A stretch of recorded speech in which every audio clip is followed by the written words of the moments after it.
ना हम लोग आ गए हैं क्वेश्चन नंबर 23 पर। तो देखते हैं क्वेश्चन नंबर 23 को कैसे सॉल्व करेंगे। यहाँ पर हमें गिवन है a x² + b y² = 1। तो यहाँ पर जो क्वेश्चन है वो थोड़े से ट्रिकी हैं, तो इनको हम लोग हर क्वेश्चन को अलग अलग तरीके से सॉल्व करेंगे। तो इसीलिए मैं स्टार्टिंग से कह रही हूँ कि अगर आपने डिफरेंशियल इक्वेशन पढ़ना है तो हर क्वेश्चन को बहुत ही बारीकी से सॉल्व करना पड़ेगा एंड देन ही आप उसका कॉन्सेप्ट समझ पाएंगे। तो चलिए विदाउट एनी डिले स्टार्ट करते हैं सोल्यूशन। तो चलिए यहाँ पे मैंने क्वेश्चन लिख लिया है एंड इसकी सोल्यूशन करेंगे। लेकिन उससे पहले अगर अभी तक आपने चैनल को सब्सक्राइब नहीं किया तो आपको पता है कि आपको चैनल को सब्सक्राइब कर देना है ताकि आपके पास मेरी हर जो न्यू वीडियो है वो सबसे पहले आ सके। तो चलिए स्टार्ट करते हैं। यहाँ पर हमारे पास सबसे पहले मैं इसको इक्वेशन नंबर 1 बोल दूँगी लाइक ऑलवेज। नाउ हम लोग क्या करेंगे, इसको डिफ्रेंशिएट करेंगे विद रिस्पेक्ट टू एक्स। सो हमारे पास क्या आ जाएगा, वी गेट, अब देखिए यहाँ पर क्या हो जाएगा, हमारे पास पावर 2 है, यहाँ पर भी पावर 2 है। सो ये क्या हो जाएगा, ये 2ax हो जाएगा प्लस ये 2by हो जाएगा। विद रिस्पेक्ट टू x कर रहे हैं, सो जब हम लोग y को डिफ्रेंशिएट करेंगे सो हमें पता है कि हमारे पास dy/d(x) आ जाएगा = 0। सो इसको हम इक्वेशन नंबर 2 बोल देंगे। अब क्या करेंगे, इसको अगेन डिफ्रेंशिएट करेंगे। ठीक है, सो यहाँ पर हम लोग लिख देंगे अगेन, इसको हम लोग कर देंगे डिफ्रेंशिएट, वो भी विद रिस्पेक्ट टू x। ठीक है, वी गेट, हम लोग के पास क्या आ जाएगा, अब देखें ये जो x है डिफ्रेंशिएशन में ख़त्म हो जाएगा। सो क्या हो जाएगा हमारे पास, ये हो जाएगा हमारे पास 2a प्लस ये हो जाएगा 2b, और अगेन डिफ्रेंशिएट कर रहे थे तो फिर इसको भी डिफ्रेंशिएट करेंगे y के साथ। सो हमारे पास क्या आ जाएगा, y हो जाएगा एंड ये हो जाएगा d² y, क्योंकि सेकंड, अब देखें एक ये है ना, अब इसका सेकंड डेरिवेटिव आ रहा है। ठीक है, सो ये हो जाएगा हमारे पास x का स्क्वायर एंड प्लस ये हो जाएगा dy/d ऑफ x का होल स्क्वायर। ठीक है, सो जब हम लोग हमने काफ़ी ज़्यादा शुरू में सेकंड डिफ्रेंशिएशन की हुई है, सो इसीलिए मैं ज़्यादा स्टेप बाय स्टेप नहीं समझा रही, क्योंकि अगर यहाँ पर मैं स्टेप बाय स्टेप समझाऊंगी, देखिए हम लोग क्वेश्चन नंबर 23 पर है, यहाँ पर भी अगर मैं स्टेप बाय स्टेप समझाऊंगी so this will be not good, because यहाँ पर क्या करना है, आपने अपना जो है टैलेंट यूज़ करना है डिफ्रेंशिएशन का। अगर आप वो यूज़ करते रहेंगे बार बार सो आपकी differentiation will be very good, और ये होगा जो आपको फिर क्या देगा, फ़ायदा देगा आपके एग्जाम्स में। फिर उधर कोई भी डिफ्रेंशिएशन आ जाएगी so you will be solve that very easily. ठीक है, सो इसीलिए जब भी मैं कोई स्टेप जो है वो डायरेक्ट करूँ तो वो होगा आपके बेनिफिट में। ठीक है, अब देखें आप जब ये डिफ्रेंशिएशन करेंगे सो ये आपके लिए किस तरह अच्छी साबित होगी, इस तरह कि जब आप कोई भी डिफ्रेंशिएशन सेकेंड ऑर्डर में करेंगे तो आपको पता होगा कि हमने वहाँ पर कौन कौन सा स्टेप कैसे कैसे करना है। ठीक है, सो नाउ आगे बढ़ते हैं। इसको हम लोग बोल देंगे इक्वेशन नंबर 2, इसको हम लोग इक्वेशन नंबर 3 बोल देंगे। अब इसको आप ऐसे भी लिख सकते हैं, इसको आप दूसरे फॉर्म में भी लिख सकते हैं। तो चलिए वो दूसरा फॉर्म में मैं आपको बता देती हूँ।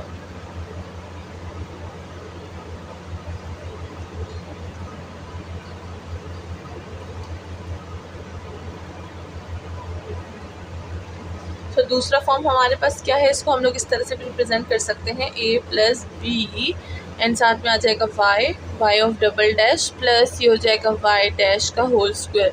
सो वही इक्वेशन है, मैंने इसको बस एक अलग फॉर्म में लिख दिया। तो आप इसको इक्वेशन नंबर 4 बोल दें या फिर इसको भी 3 ही बोल दें, इट्स योर ओन चॉइस। ठीक है, सो नाउ अब हम क्या करेंगे, एलिमिनेट करना है हमने a और b को, तो चलिए एलिमिनेट कर लेते हैं। यहाँ पर लिखते हैं eliminate a and b from equation 1, 2, 3 and 4 मैं लिख दूंगी क्योंकि 3 और 4 एक जैसे हैं, सो ये 3 या तो 4। ठीक है, सो कैसे एलिमिनेट करेंगे इसको, हमारे पास आ जाएगा वी गेट, इसको अब आपने लिख देना है इस फॉर्म में। ठीक है, अब यहाँ से हम लोग एलिमिनेट करेंगे। फर्स्ट इक्वेशन में क्या था, x² था, y² था, फिर 1 था, तो 1 जब इधर आ जाएगा इक्वलिटी के, वो कैसा था, x² + y² = 1, तो वो जब इधर आ जाएगा तो -1 हो जाएगा। सो हम लोग यहाँ पर -1 लिखेंगे, नॉट 1। ओके, सो ये हो गया है।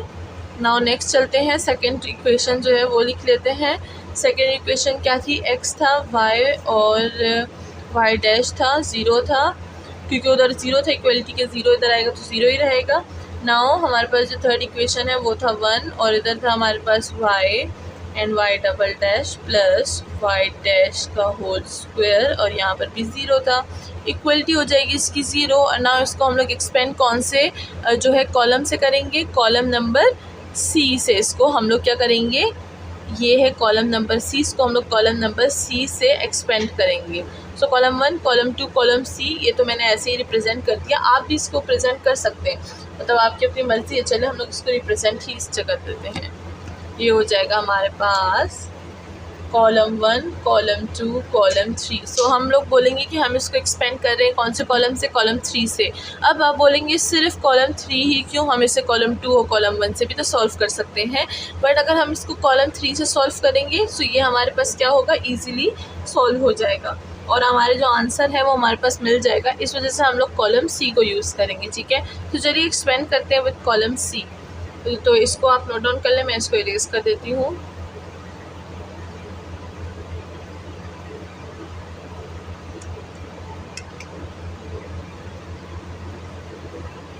सो कॉलम सी से जब हम इसको एक्सपेंड करेंगे तो हमारे पास आ जाएगा -1, और अंदर हमारे पास कौन कौन सा जो है टर्म आ जाएगा, हमारे पास आ जाएगा x, y और y डैश, ठीक है। और दूसरा कौन सा आ जाएगा 1 और y double dash plus y dash का होल स्क्वायर, ठीक है। एंड अगर हम देखें तो बस यही हमारे पास दो टर्म्स हैं तो हमने ले लिए हैं। इक्वलिटी हो जाएगी हमारे पास 0 के इक्वल। सो चलिए नाउ इसको हम लोग मल्टीप्लाई कर देते हैं, ठीक है। सो ये हो जाएगा हमारे पास -x, ठीक है। और ये हो जाएगा हमारे पास y and y double dash plus y dash का whole square and plus y and y dash, ठीक है। सो ये हो गया हमारे पास। कैसे किया मैंने, इन दोनों को कर दिया मैंने, इन दोनों को मल्टीप्लाई कर दिया। सो जब इन दोनों को मल्टीप्लाई करूँगी तो 1 ही आएगा, इन दोनों को मल्टीप्लाई करूँगी तो इस तरह से आएगा, ठीक है ना। नाउ इक्वलिटी कर देंगे इसको हम लोग 0 के इक्वल।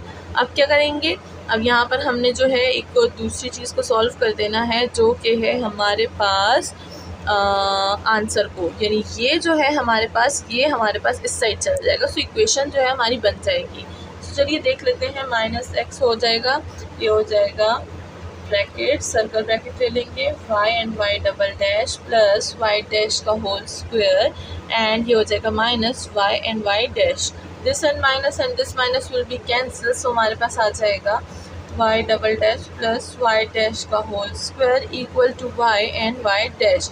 And that's all. हमारी जो क्वेश्चन है डिफरेंशियल इक्वेशन का वो सॉल्व हो चुका है and this is our answer what we get from the solution, मतलब क्वेश्चन। तो चलिए ये वाला क्वेश्चन तो सॉल्व हो गया। नाउ नेक्स्ट चलते हैं क्वेश्चन नंबर 24 की तरफ।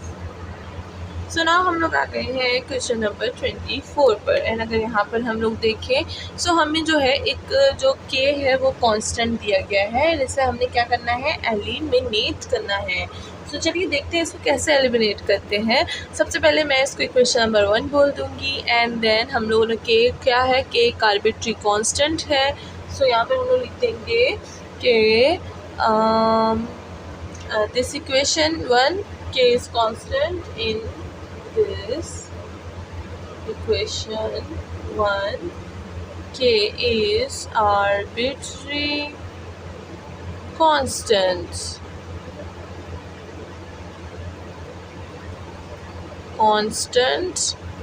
and we shall to eliminate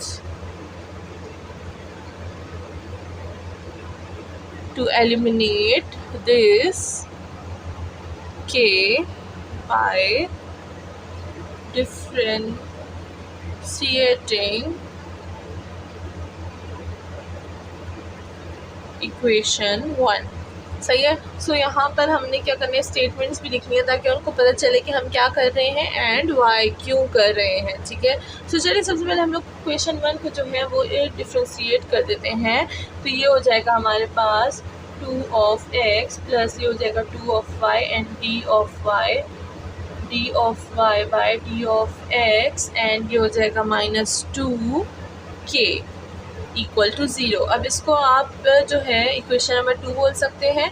इसको एक और तरीके से भी लिख सकते हैं, कैसे, 2x plus 2y y of dash minus 2k equal to 0।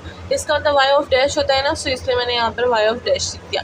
अब देखिए, आप बोलेंगे कहीं हम लोग यहाँ पर डिफरेंशियल इक्वेशन में हर किसी को कन्फ्यूजन होती है कि कभी हम लोग ये यूज़ करते हैं, कभी हम लोग ये यूज़ करते हैं, ठीक है। सो ऐसा क्यों होता है?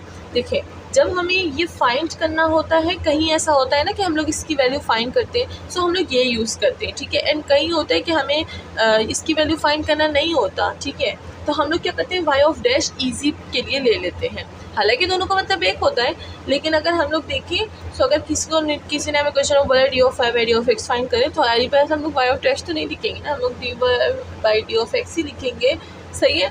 और जब हमें नहीं दिया होता है रिस्ट्रिक्शन में ये, तो हम लोग फिर वाई ऑफ डैश यूज़ करते हैं ताकि वो इजी हो, ठीक है। सो कोई भी कन्फ्यूजन यहाँ पर नहीं है, ख़ुद को हम कन्फ्यूज़ मत करें। This is very easy subject if you practice it very well, okay. चलिए स्टार्ट करते हैं, मतलब स्टार्ट तो किया हुआ है, नाउ आगे बढ़ते हैं। ये हो गया है हमारे पास इक्वेशन नंबर 2। अब यहाँ से हम लोग क्या करेंगे, यहाँ से हम लोग निकालेंगे वैल्यू, किस चीज़ की, के की वैल्यू निकालेंगे। तो चलिए देखते हैं कैसे निकालते हैं।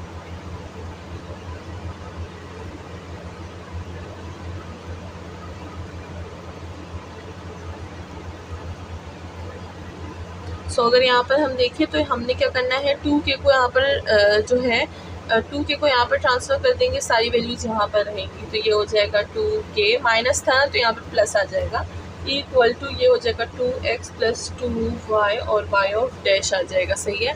सो मैंने क्या कर दिया, इक्वेशन से ये वाली इक्वेशन बना दी।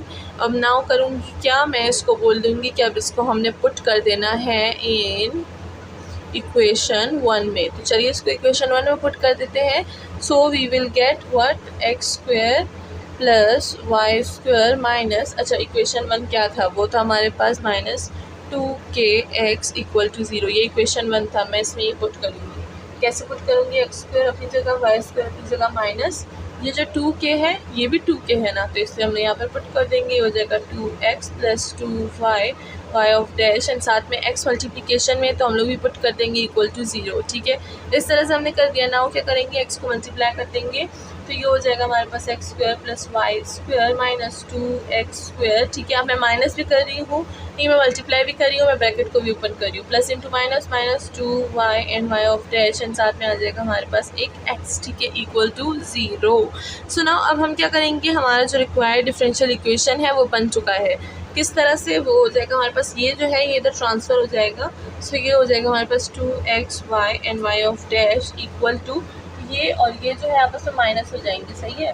सो ये क्या हो जाएगा हमारे पास, ये हो जाएगा वाई स्क्वायर एंड ये हो जाएगा माइनस एक्स स्क्वायर, तो minus x square, and this is the required differential equation, required differential equation, and that's all. हमारा जो क्वेश्चन है वो सॉल्व हो चुका है। नाउ नेक्स्ट चलते हैं क्वेश्चन नंबर 25 की तरफ।